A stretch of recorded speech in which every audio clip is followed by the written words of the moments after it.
बीते मानसून के दौरान बैराज पाल पूरी तरह क्षतिग्रस्त हो गई, जिसने तबाही मचाई थी। तबाही का यह मंजर देखने के बाद लोग काफी परेशान हुए। घरों में पानी भरा और काफी नुकसान भी लोगों को उठाना पड़ा।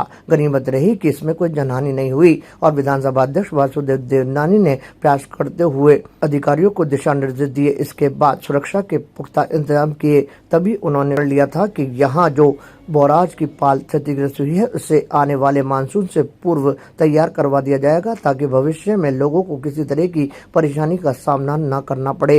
इस गंभीर स्थिति को देखते हुए पाल के पुनर्निर्माण का कार्य शुरू कर दिया गया है, जो कि एडीए की ओर से किया जाएगा। इस पर तकरीबन 3 करोड़ 32 लाख रुपए की लागत आएगी। मंगलवार को विधिवत रूप से विधानसभा अध्यक्ष वासुदेव देवनानी ने इसका शुभारंभ किया। उन्होंने कहा कि मानसून के समय हुए नुकसान को ध्यान में रखते हुए सरकार ने इस परियोजना को प्राथमिकता दी है। अब आसपास की कॉलोनियों में पानी भरने की समस्या नहीं रहेगी। अजमेर में जो तेज बरसात हुई, उस बरसात ने अपना भयानक स्वरूप धारण कर लिया, जिसके कारण से ये बैराज तालाब के पाल ये टूटने का पानी विभिन्न कॉलोनियों तक भर गया, जिसमें काफी हानि भी हुई। उसी समय अधिकारियों के साथ मिलकर के तय किया था कि अगली बरसात से पहले हम इस तालाब को पाल को दोबारा बनाएंगे। और आज मुझे प्रसन्नता है कि एडीए की ओर से लगभग 3 करोड़ 32 लाख रुपए की लागत से ये पाल बनने जा रही है, जिसका भी श्री गणेश किया है। और मैंने इनको स्पष्ट निर्देश दिए हैं कि बरसात आने से पहले यह पाल बन जानी चाहिए। और पाल बने उसके साथ साथ ये तालाब है, इसमें जहाँ डीसिल्टिंग या मिट्टी का हट सकती है, गांव के सहयोग से उसको भी करें, ताकि आगे जाकर के तालाब यहाँ का एक सौंदर्यीकरण का एक बढ़िया स्पॉट भी बन जाए, जिससे लोग आराम से इसका लाभ भी ले सकें। तो इस दृष्टि से, और साथ में गत दिनों से जब से ये क्षेत्र नगर निगम में आया है, तब से क्षेत्र के विकास में भी गंगा बहनी शुरू हुई है। सारी जो कॉलोनियां हैं, जो गांव है, उसमें लाइटें लगनी शुरू हो गई। कई कॉलोनी में तो लग गई। उसके साथ मैंने निगम को भी निर्देश दिए कि जब तक निगम का चुनाव हो जाए, सारी चीजें, उसके पहले सफाई का काम भी कुछ कर्मचारी यहाँ लगा दें, ताकि यहाँ पे सफाई का काम भी शुरू हो सके, मेन रोड भी बन सके, ताकि लोगों को लगे कि निगम का पार्ट है। और गत दिनों इस बैराज की कॉलोनियों में, अब आसपास क्षेत्र में लगभग 9 करोड़ के काम इस मेरे 2 साल के अंतर्गत हुए हैं, जो एक इतिहास बन गया है। और धीरे धीरे 4-5 गांव हमने अजय सर का डेवलपमेंट किया है, जहाँ पे लेपर्ड सफारी बन रही है। हाथी खेड़ा है, जहाँ पे महिला सैनिक स्कूल बन रहा है, उसकी सड़क बननी शुरू हो गई है। एडीए ने उसके वर्क ऑर्डर भी दे दिए, वो शुरू हो गया है।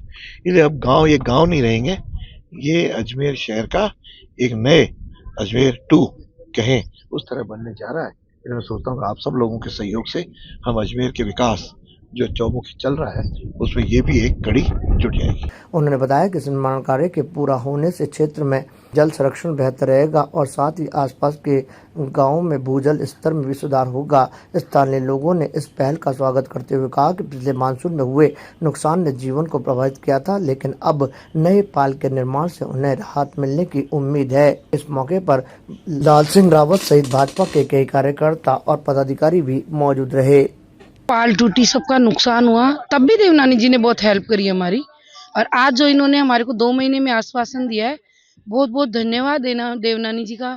देवनानी जी जैसा नेता शायद ही मिलेगा, क्योंकि उन्होंने हमारी बहुत हेल्प करी है, अभी भी कर रहे हैं और हमारी कॉलोनी के लिए सदा खड़े रहे। मैं तो मेरी पूरी कॉलोनी की तरफ से देवनानी जी का धन्यवाद देना चाहती हूँ। फील हो रहा है हमें, मतलब ऐसा लग रहा है कि भविष्य में हमारे साथ कभी ऐसा नहीं होगा। अगर देवनानी जी ने बीड़ा उठाया है और अच्छे से करवाएंगे, तो शायद भविष्य में हमारे साथ कभी ऐसा नहीं होगा, देवनानी जी की कृपा से। जो स्वास्थ्य नगर में जो जन सैलाब आया था, पानी का जो सैलाब आया था, उससे बहुत ही भारी नुकसान हुआ था।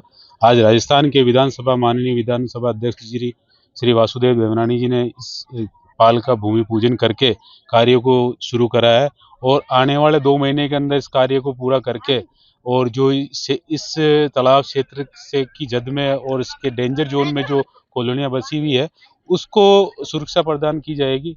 इसकी लागत लगभग 3 करोड़ 32 लाख रुपए आई थी, और इसको प्रशासन को सख्त निर्देश दे रखे हैं कि जो इसमें जो भी अतिक्रमण है इसकी खुदाई है और जिस प्रकार से इसको मजबूती से इस काम को कर सके ताकि भविष्य में 100 सालों तक इस तालाब में कोई नुकसान नहीं हो, क्षतिग्रस्त नहीं हो, उस प्रकार के निर्देश दिए ताकि लोग चैन की नींद सो सके। जो पिछली साल जो मकान टूटे हैं, नुकसान हुआ है, इस प्रकार का इस साल वो नुकसान नहीं हो। कॉलोनी वालों को इस तालाब से एक बूंद भी पानी इस पाल के इधर नहीं जाएगी। इसका निकासी एरिया और इसकी मोरी है जो अभी वर्तमान में पूर्व में देवनानी जी साहब ने वहाँ नाला भी स्वीकृत करा और वो नाला बन चुका है, तो वहाँ पे अतिक्रमण मुक्त हो चुका है वो नाला। उस नाले से इसको मिला दिया जाएगा ताकि वो पानी सीधा उस नाले में मिलके बाणी नदी से मिलते हुए सीधा आना सागर में पहुंच जाएगा। और देवनानी जी ने जैसे इस क्षेत्र में निगम में इस क्षेत्र को डाला है, उसके बाद में यहाँ पे युद्ध स्तर पे जो निगम की जो सुविधा है जो उपलब्ध कराना शुरू कर दिया है। जैसे अभी कुछ कॉलोनियों में लगभग 60% कॉलोनियों में इन्होंने अभी लाइटों की व्यवस्था कर दी है और बच्ची कुची है जो अभी चल रही है, नगर निगम की तरफ से लाइटें भी लग रही है। ताजा खबरों के लिए देखते रहें सरेराह न्यूज। अपना फोन उठाएं और सब्सक्राइब करना ना भूलें।